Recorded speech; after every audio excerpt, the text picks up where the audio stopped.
Hi, I'm Jennifer Brown, editor of Canadian Lawyer in-house magazine, and today I'm here with Lisa Feinberg and Abdul Basit Khan from Weirfolds LLP. Today we're talking about employment policies. Lisa, let's say a company has a short-term layoff policy for periods of seasonal lows, and this winter they decide to lay off 3 employees for 14 weeks. So 2 of the employees take the layoff notice, but one argues that they were constructively dismissed and asks for separation pay. Does that constitute constructive dismissal? There's renewed debate about this issue.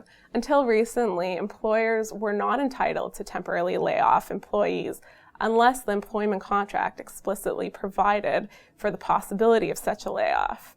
However, in 2013, the Ontario Superior Court of Justice released a decision called Trites that departs from this established case law. The court held that a short-term layoff does not constitute constructive dismissal so long as the requirements of the Employment Standards Act are met.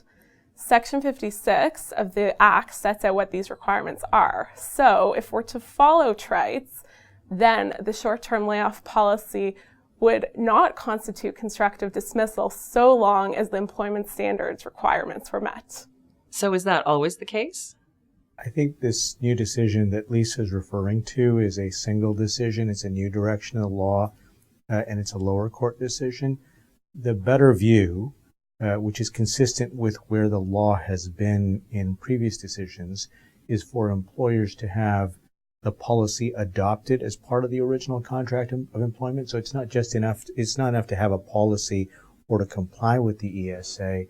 The important thing is to make sure that the employee, once they come on board, know that this policy exists, part of the terms and conditions of employment. That way the employer can rely on that policy if they wish to later on. That will always be the better approach. Okay, thank you both. For a more in-depth look at this and other employment issues, please check out the February issue of Canadian Lawyer in-house magazine.